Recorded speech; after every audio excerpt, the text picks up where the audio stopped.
दरवाज़ा खुला था। उसने धकेला तो वो एक नागवार मगर आहिस्ता आवाज़ के साथ खुलता चला गया। सामने लाउंज में अबतरी फैली थी। छोटा सा किचन भी साथ ही था जिसमें उसकी बीवी काम करती हुई दिखाई दे रही थी। हाशिम कदम कदम चलता किचन के दरवाजे पे आ खड़ा हुआ। उसकी बीवी उसकी जाने पुश किए चूल्हा जला रही थी। वो भी उसकी तरह थी, दराज कद, घुंघराले से बाल और अहले हबशा की सी मखसूस मोटी सी आंखें। डॉक्टर क्या कहता है? वो चौंक कर पलटी, फिर उसे देखकर गहरी सांस ली और वापस चूल्हे की तरफ मुड़ गई। सर्जरी होगी और उसके लिए बहुत से पैसे चाहिए। वो खामोशी से खड़ा सुनता रहा। पैसों का इंतजाम हुआ। वो कपड़े से हाथ पूछती हाशिम तक आई और परेशानी से उसका चेहरा देखा। नहीं। हाशिम ने गर्दन दाएं से बाएं हिलाई। तो अब क्या होगा? हमें इन्हीं चंद हफ्तों में हजारों लीराज जमा करने हैं। तुमने पाशा से बात की थी। तो क्या कहता है वो बेकरार हुई। नहीं देगा। जो काम मैं कर रहा हूं बस उसकी कीमत देगा, ऊपर एक कुरुश भी नहीं। क्यों? इतना तो पैसा है उसके पास, पूरा महल तो खड़ा कर रखा है, फिर हमें क्यों नहीं देगा? वो कहता है उससे कोई हैराती इदारा नहीं खोल रखा। और फिर मस्जिद किस खाते में दे? मैंने अभी तक उसकी पिछली रकम नहीं लुटाई। हाँ तो वह हारिस के इलाज पे लगे थे, कुछ जुआ तो नहीं खेलते हम? उसे गुस्से से हाथ में पकड़ा कपड़ा मेज पर दे मारा। वो नहीं देगा, मैं क्या करूं? वो बेहद मायूस था। मुझे नहीं पता हाशिम, कहीं से भी हो तुम पैसों का बंदोबस्त करो वरना हारिस मर जाएगा। हाशिम ने बेचार की और कर्ब से सर झटका। हाशिम कुछ करो, हमारे पास दिन बहुत कम है, हमें पैसे चाहिए हर हाल में। करता हूं कुछ। वो जिस शिकस्ती के आलिम में आया था उसी तरह वापस पलट गया। उसकी स्याह पेशानी पे तफक्कुर की लकीरों का जाल बिछा था और चाल में वासिया मायूसी थी। वो मुस्तरब से उंगलियां मरोड़ती खिड़की से उसे जाते देखती रही। फिर एक नज़र कमरे के बंद दरवाजे पे डाली जहां उनका बेटा सो रहा था और सर झटक कर वापस सिंक की तरफ पलट गई जहां बहुत से काम उसके मुंतजिर थे। डीजे ने दरवाज़ा खोला तो उसे आईने के सामने खड़ी दिखाई दी। वो दरवाज़ा बंद करके आगे आई और हया के सामने खड़े होकर पूरी फुर्सत से और मशकूक निगाहों से उसे देखा। उसके हाथ में मस्कारा ब्रश था। वो आईने में देखती, आंखें खोले एहतियात से पलकों से ब्रश मिस कर रही थी। गहरा काजल, स्याह सुनहरी सा आई शेडो और लबों पे चमकती गुलाबी लिपस्टिक। वो बहुत मेहनत से तैयार हो रही थी। बाल यूं सेट कर रखे थे कि ऊपर से सीधे आते बाल कानों के नीचे से मुड़कर घुंघराले हो जाते थे। बालों पे उसने कुछ लगा रखा था कि वो गीले गीले से लगते थे और जो फ्रॉक उससे पहन रखा था उसकी ऊपरी पट्टी कदीम तर्ज के सुनहरी सिक्कों से भरी थी। आसीनें बहुत छोटी थीं और उन पे भी सुनहरी सिक्के लटक रहे थे। नीचे लंबे फ्रॉक की कलियां स्याह थीं। टखनों से जरा सा झलकता पायजामा भी स्याह था। किधर की तैयारियां हैं? डीजे ने सिर से पैर तक उसे देखा। डिनर की। उसने लिप ग्लोस के चंद कतरे लबों पे लगाए और आईने में देखते हुए होंठ आपस में मिस करके खोले। किसके साथ? जिहान के साथ। बेसाख्ता लबों से फिसला। लम्हे भर को चुप हो गई, फिर लापरवाही से शाने उचकाए। वैसे वो शादीशुदा है। अच्छा। वो 2 घंटे सर्दी में बैल्कोनी में खड़ा रहता है, चूल्हे के तारों में हाथ डालकर उसे ठीक कर देता है, सारा किचन साफ करके जाता है, फिर तुम्हें डिनर पे बुलाता है और तुम इस सारी तैयारी के साथ जा रही हो। फिर सोच लो, वो अब भी शादीशुदा है। बको मत। वो हंसते हुए कुर्सी पे बैठी हुई झुककर अपनी स्याह हाई हील्स पहनने लगी। ना बताओ, मैं भी पता लगा कर रहूंगी। डीजे मुंह पे हाथ फेरती अपनी कुर्सी पे बैठ गई। हया ने गुनगुनाते हुए मेज पे रखा अपना छोटा सुनहरी क्लच उठाया। वही दावर भाई की मेहंदी वाला क्लच जो उससे जहाज में भी साथ उठा रखा था। उसे वो ज़्यादा इस्तेमाल नहीं करती थी। अब भी खोला तो अंदर एक तय किया हुआ विजिटिंग कार्ड और इस सलाहत का कॉलिंग कार्ड भी रखा था जो उन्होंने अबू सहबी में खरीदा था। उससे मोबाइल, पैसे और सब हांजी का आईडी कार्ड अंदर रखा। क्लच छोटा था, हाले का दिया गया मोटा भद्दा मोबाइल उसमें पूरा नहीं आ रहा था, तो उसे मोबाइल हाथ में पकड़ लिया और अच्छा मैं चली कहकर हैंगर पे लटका अपना नर्म सफ़ेद कोट एक हाथ से खींचकर उतारा और बाहर लपकी। बारीक लंबी हील से पथरीली सड़क पर चलते हुए उससे कोट सीधा किया और पहना। फिर चलते चलते सामने से बटन बंद किए।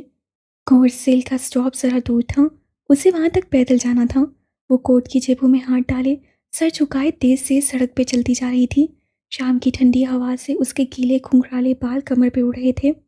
चंद लम्हे वो कोरसिल स्टॉप के करीब पहुंची। उसे कोरसिल दूर सभांजी के गेट से बाहर निकलती दिखाई थी।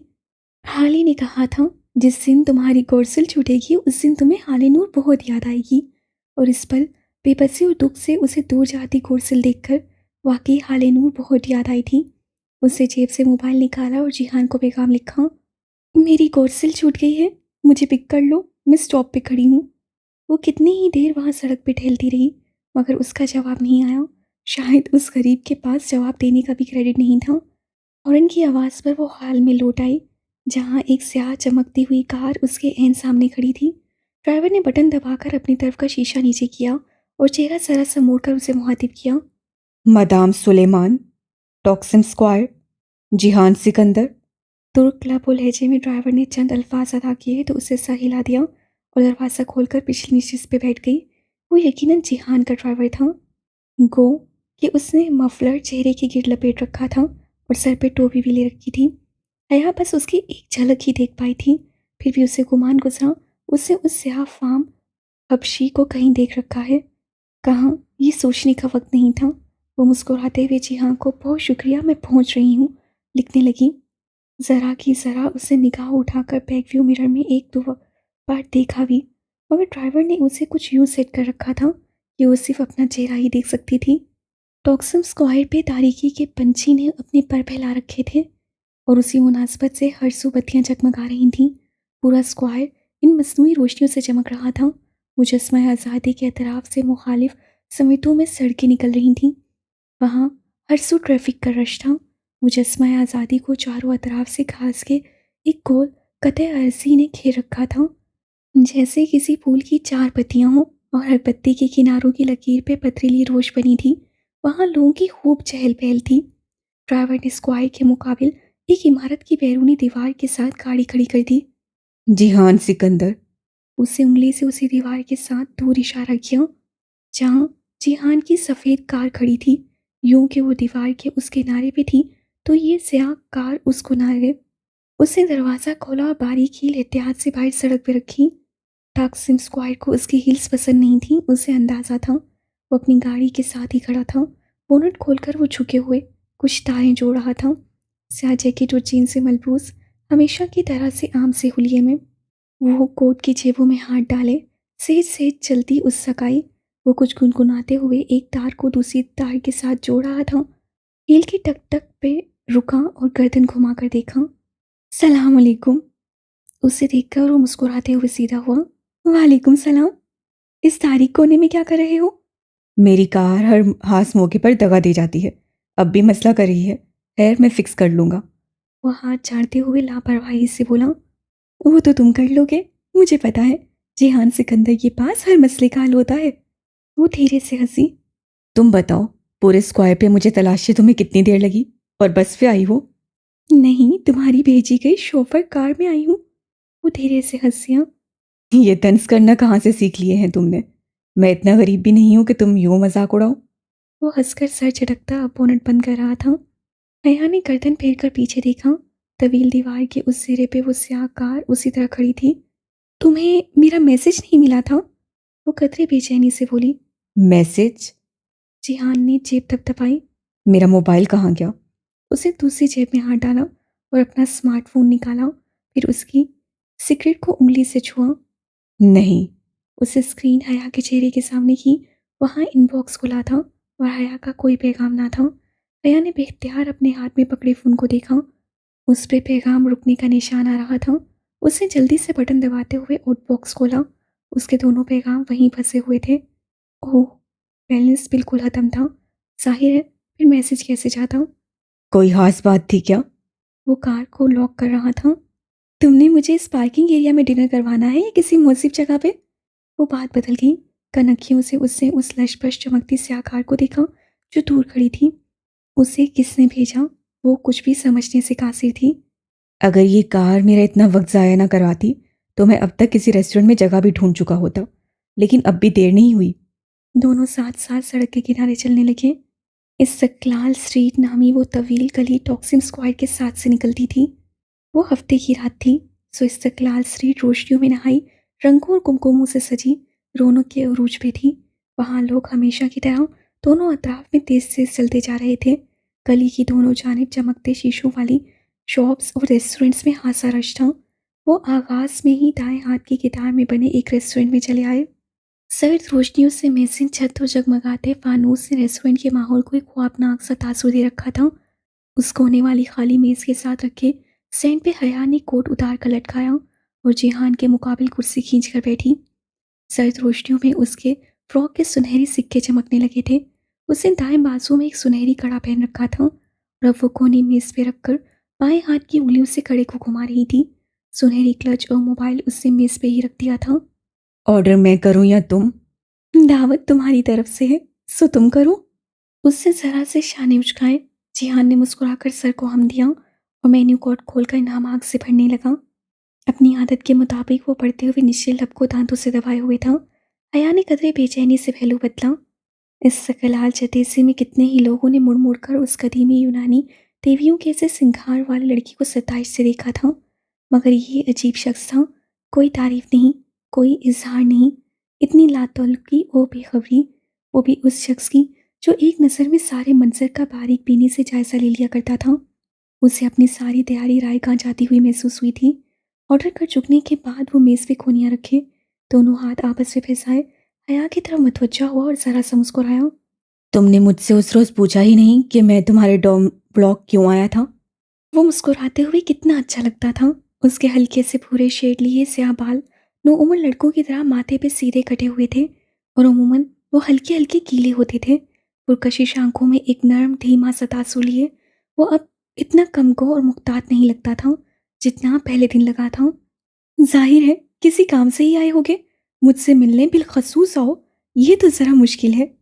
तुमसे मिलने बिलखसूस ही आया था और उसके लिए मम्मी को पाकिस्तान फातिमा आंटी को फ़ोन करके तुम्हारे डोम का नंबर पूछना पड़ा था, वरना तुमने तो हमें एड्रेस तक नहीं दे रखा।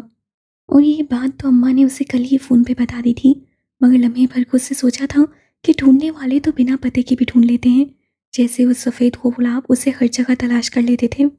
तो फिर आप क्यों आए थे मुझसे मिलने? बस यूं ही, मुझे लगा था कि तुम उस रोज़ इस्तकलाल स्ट्रीट में मुझसे खफा हो गई थी। अच्छा, तो आपने मुझे उस दिन पहचान लिया था। हो सकता है वो मेरी शक्ल की कोई लड़की हो। वो बहुत जल्द भुला देने वालों में से नहीं थी, सो बड़ी हैरत से कड़े को उंगलियों में घुमाते हुए बोली। एक बात अभी क्लियर कर लेते हैं हया। वो कदरे आगे को होते हुए संजीदगी से बोला। मैं बहुत एक्सप्रेसिव नहीं हूँ, मैं लंबी लंबी बातें नहीं कर सकता। मैं प्रैक्टिकल सा आदमी हूँ, ऐसा आदमी जिसको फिक्रे माश हमेशा घेरे रखती है। मेरे पास बड़ी यूनिवर्सिटी की डिग्री नहीं है। मैं एक रेस्टोरेंट चलाता हूँ जिसकी मलकियत मेरी अपनी नहीं है। मैं कई सालों से उस रेस्टोरेंट की किस्तें अदा कर रहा हूँ जो कि पूरी हो ही नहीं रही। ये चीज़ मुझे बहुत परेशान रखती है। वो लड़की जो उस दिन मेरे साथ थी, वो मेरे रेस्टोरेंट की इमारत की ओनर है और हमारे दरमियान उस वक्त यही मसला ज़ेरे बहस था। जब तुम आई हया, मैं उस दिन इतना परेशान था कि तुम सोच भी नहीं सकती। वो मेरी प्रॉपर्टी जब्त करने की बात कर रही थी और अगर मैं उसकी रकम अदा ना कर पाया तो ऐसा कर भी गुजरेगी। इसी परेशानी में मैं तुमसे मिसबिहेव कर गया। I am sorry for that. मगर अपनी तमाम परेशानियों में भी मुझे अपने से जुड़े रिश्तों का एहसास है और मैं उनकी परवाह करता हूँ। हया ने समझ कर अस्वाद में सर हिला दिया। अब भी हफा हो उसी बात पे? वो कतई तवक्कुफ से बोला। नहीं, मैंने तो तुम्हें तभी माफ़ कर दिया था जब तुमने किचन के सारे बर्तन धोए थे और चूल्हा भी फिक्स कर दिया था। वो बेख्तियार हंस पड़ा। मगर वो जिंजर ब्रेड हाउस मुझ पे उधार रहा। इससे कबल के वो जवाबन कुछ कहती एक वेटर उसकी तरफ आया था। मैडम सुलेमान। हया ने चेहरा उठाकर देखा और लम्हे भर को पत्थरगी हो गई। वेटर एक सफ़ेद गुलाबों का बुके मेज़ पे रख रहा था। ये आपके लिए। साथ ही उसने एक दो रोया तय किया हुआ कागज़ हया की तरफ बढ़ाया। लीजिए मदाम। वो जो साकित निगाहों से गुलदस्ते को देख रही थी, चौंकी और मुस्तरब से अंदाज से वो कागज़ थामा। उसके कदमों से जान निकल चुकी थी। वो तब सा वेटर वापस पलट गया। उससे कपकपाती उंगलियों से कागज़ की तहें खोली। बेसतर कागज़ के कैनवस पे अंग्रेजी में 3 सतूर लिखी थीं। मेरी कार में सफ़र करके यहाँ आने का शुक्रिया, लेकिन असूलन मुझसे लिफ्ट लेने के बाद आपको डिनर मेरे साथ करना चाहिए था, ना कि अपने कज़न के साथ। From your Valentine.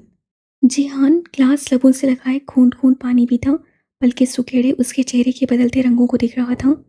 कौन भेजता है तुम्हें ये सफ़ेद फूल? वो हाथ से सर्द लहजे में बोला तो हया ने चौंक कर चेहरा उठाया। चंद लम्हे पेशर की गर्मजोशी जिहान की आंखों में मकफूद थी। उसके चेहरे पर जमानों की अजनबियत और रुखाई छाई थी। पता नहीं। और उसे कैसे इल्म हुआ कि हम रेस्टोरेंट में हैं? उसका लहजा चुपता हुआ था। वो खाली खाली निगाहों से उसे देखी गई। कोई जवाब बन ही नहीं पड़ रहा था। दिखाओ। उससे हाथ बढ़ाया और अब हया के पास कोई रास्ता नहीं था। उससे कमज़ोर हाथों से वो कागज़ जिहान के हाथ पे रखा। जैसे जैसे वो तहरीर बढ़ता गया उसकी पेशानी पे शिकनें उभरती गईं, रगें तन गईं और लब भींच गए। तुम किसकी गाड़ी में टॉक्सी में आई हो? उससे निगाह उठाकर हया को देखा और वो एक निगाह से समझ गई थी कि वो एक मशरकी मर्द था। ताया फुरकान, अब्बा रोहेल की तरह का मशरकी मर्द। वो मैं समझी वो तुम्हारी कार और ड्राइवर है। मैं समझी तुमने ड्राइवर भेजा है। मेरा ड्राइवर? कब देखा तुमने मेरे पास ड्राइवर? उससे तनफ्फुर से कागज़ को मुट्ठी में मोड़ दिया। मैं समझी। और उसने कहा तुम्हारा नाम लिया तो? उसने ये कहा कि उसको मैंने भेजा है। उसने दो टोक अंदाज से पूछा। हाँ। नहीं। यानी कि नहीं। उसने नहीं बताया कि उसे किसने भेजा है। और तुम उसके साथ बैठ गई। हया, तुम यूं किसी की गाड़ी में भी बैठ सकती हो? मैंने कहा ना मैं समझी वो तुम्हारी कार है। बेबसी के मारे अब उसे गुस्सा आने लगा था। बेकसूर होते हुए भी उसे अपना आप मुजरिम लग रहा था। मेरे पास तुमने दूसरी कार कब देखी? तुम। अगर तुम्हें मुझ पे इतनी बेतबारी है तो मैं लानत भेजती हूँ तुम पे। उससे नैपकिन नोच फेंका और कुर्सी धकेल उठी। जो शख्स ये हरकत करता है वो मुझसे पूछ कर नहीं करता। ना ही इससे मेरा कोई कसूर है। अगर तुम मुझे इतना ही बुरा समझते हो तो ठीक है, यहाँ अकेले बैठो, अकेले खाओ और अकेले रहो। उससे क्लच यूं हाथ मारकर उठाया क्रिस्टल गुलदान में से लुढ़क कर नीचे जा गिरा। चनाके की आवाज़ आई और गिरचियों में बट गया। जिहान शायद उसके लिए तैयार नहीं था, मगर वो उसके तासुरात देखने के लिए नहीं रुकी। वो तेज़ी से मेज़ की एक तरफ से निकली, स्टैंड पे लटका कोट कॉलर से पकड़ कर खींचा और तेज़ से चलती हुई बाहर निकल गई। अगर वो उसके पीछे आना भी चाहता तो अभी जो नुकसान वो करके गई थी उसे पूरा करके ही आता, और उस कार्रवाई में उसे जितने मिनट लगते उतनी देर में वो दूर जा चुकी होती। इस खलाल स्ट्रीट में लोग उसी तरह चल रहे थे। वो उस रश के दरमियान नहीं कहीं थी। उससे कोट पहना नहीं, बाजू पे डाल दिया और दोनों बाजू सीने पे लपेटे वो तेज तेज कदम उठाती चलती जा रही थी। आंसू मतवातर उसकी आंखों से गिर रहे थे। वो उसके पीछे नहीं आया, और अगर आया भी तो वो उस शोर और रश में ना उसे देख पाई और ना ही उसकी आवाज़ सुन पाई। बस उसी तरह चलती रही। इस खलाल स्ट्रीट का हरी किनारा मुड़कर वो टॉक्सिम स्क्वायर में दाखिल हुई और बिल्कुल सेध में चलती हुई टॉक्सिम पार्क की तरफ बढ़ गई। तारीख पार्क के एक गोशे में वो संगीत बेंच बहरान पड़ा था। वो गिरने के से अंदाज में उस पर बैठी, वो चेहरा दोनों हाथों में छुपाकर फूट फूट कर रोती। अना, खुददारी, इज्जत नफ्स और अपनी साथ के वकार के वो सारे इसबाक जो हमेशा खुद को बढ़ाती और याद दिलाती रही थी, आज बहुत जिल्लत के साथ जितना चूर हुए थे। वो शख्स कब उसको यूं जलील नहीं करता था, यूं बेमोल बेवक्त नहीं करता था। उसे एक मौका भी याद ना आया। हमेशा हर दफ़ा वो यही करता था, या फिर ऐसा हो जाता था। आखिर कब तक यूं चलेगा? बहुत गिरा लिया उसने खुद को, बहुत झुका लिया, बहुत बेमोल कर लिया। अब वो मज़ीद नहीं झुकेगी, अब उसे झुकना पड़ेगा। बस आज ये तय हो गया। उससे बेदर्दी से आंखें रगड़ते हुए सोचा, फिर इर्द गिर्द पहली रात को देखा तो वापसी का ख्याल आया। उससे कोट में रखा सुनहरी क्लच खोला ताकि मोबाइल निकाल सके, मगर ओह, मोबाइल तो उस पर पूरा ही नहीं आता था, और वो तो उससे मेज़ पे रखा था। और वो कोट उठाए बाहर भागी। अपना तुर्की वाला भद्दा मोबाइल वो उस रेस्टोरेंट में छोड़ आई थी। उसे हर हालत में मोबाइल वापस उठाना था, चाहे जिहान से सामना हो या ना हो। चंद मिनट बाद जब वो हामती हुई वापस इस्तकलाल स्ट्रीट में उस रेस्टोरेंट का दरवाज़ा धकेल कर अंदर दाखिल हुई तो कोने वाली मेज़ खाली थी। वो दौड़कर उस मेज़ तक गई और इधर उधर चीज़ें उठा उठा कर उस मोबाइल को तलाशा, मगर वो कहीं नहीं था। क्रिस्टल के टूटे गुलदान की किश्तियाँ भी अब फर्श से उठा ली गई थीं। Problem madam? वो आवाज़ से पलटी तो वही बुरूदी वेटर जिसके नाक पे मोटा सा दिल था, मुतफक्किर सा खड़ा था। वो भूखे उसी ने उसे ला कर दिया था। मेरा मोबाइल था इस मेज़ पर। वो परेशानी से घुंघराले लटे कानों के पीछे उड़ती हुई मेज़ पर चीज़ें फिर से इधर उधर करने लगी। जी हाँ, पढ़ा था। मगर जब आप गुलदान गिरा कर गई तो आपके साथ जो साहब थे उन्होंने वो मोबाइल रख लिया और मुझे कहा कि अगर आप आएँ तो मैं बता दूँ कि फ़ोन उन्हीं के पास है। वेटर ने टूटी फूटी अंग्रेजी में बताया। ओह अच्छा। उसके तने में आसाब ढीले पड़ गए। मिलने का एक और बहाना। वो चला गया? जी, वो बिल पे करके फ़ौरन आपके पीछे बाहर दौड़े थे। आपको नहीं मिले? नहीं, शुक्रिया। वो फूलों के मुतालिक कुछ पूछने का इरादा तर्क करके बाहर निकल आई। इस्तिकलाल स्ट्रीट पे कदम रखते हुए उसे कोट पहन लिया। अब उसे काफ़ी देर तक टॉक्सिम स्क्वायर पे कोर्सिल के इंतज़ार में बैठना था। डीजे खामोशी से मोबाइल के बटन दबाते नंबर मिला रही थी। बटनों की टू टू ने टॉम की खामोशी में ज़रा सा अर्दाश पैदा किया था। कॉल का सब्स बटन दबाने से पहले उसे नज़र उठाकर अपने मुकाबिल कुर्सी पे बैठी हया को देखा, जो पूरी संजीदगी से उसकी तरफ मतवज्जा थी। मगर हया, मैं उसे कहूँगी क्या? यही कि हया को अपना मोबाइल चाहिए और वो उसे वापस करे। मगर वो वापस कैसे करेगा? ये उसका मसला है, तुम कॉल मिलाओ। वो झुंझलाकर बोली। डीजे ने सर हिलाकर सबस बटन दबाया, स्पीकर ऑन कर दिया और फ़ोन अपने क्लबों के करीब ले आई। दूसरी जानिब तवील घंटियाँ जा रही थीं और वो दोनों दम सादे घंटियाँ सुनती गईं। पता नहीं तुम्हारा मोबाइल किधर पड़ा हो, उसी के नंबर पे कर लेते हैं, शायद उस पे वो उठाए ही। तभी कॉल उठा ली गई। हेलो। वो जिहानी था, अस्सी मसरूफ़ अंदाज। अस्सलाम वालेकुम, मैं दी हतीजा बोल रही हूँ। This is जिहान। हतीजा, ऐसा है कि ये फ़ोन मेरे पास है। हया रेस्टोरेंट में भूल गई थी। वो मसरूफ़ सा लग रहा था। पीछे बहुत से लोगों की बोलने की आवाज़ आ रही थी। शायद वो रेस्टोरेंट में था। मुझे पता है, इसीलिए तो कॉल की है। ओके। वो गहरी सांस लेकर बोला। हया किधर है? वो ज़रा मसरूफ़ थी, तो मैंने सोचा मैं आपसे बात कर लूँ। बात करते हुए डीजे ने एक नज़र हया पे डाली, जो दम सादे कुर्सी के किनारे पे आगे होकर बैठी उसे देख रही थी। जी, कहिए। बात ये थी कि मैं और हया कल प्रिंसेस आइलैंड्स पे जाने का सोच रहे थे। इनफैक्ट हम प्रिंसेस आइलैंड्स के सबसे बड़े जजीरे बुयूक अदा जाएंगे। हया ने नासमझी से उलझकर उसे देखा, फिर नफी में सर हिलाकर रोका, मगर वो मज़े से कही जा रही थी। ओके, तो आपको फ़ोन चाहिए? नहीं, फ़ोन आप अपने पास रखें, ऐश करें, हमें बस कंपनी चाहिए।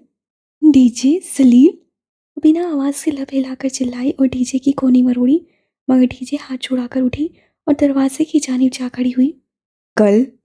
कल तो मैं ज़रा मसरूफ़ हूँ। आपके साथ नहीं चल सकूँगा। तो परसों सुबह चलते हैं। नहीं।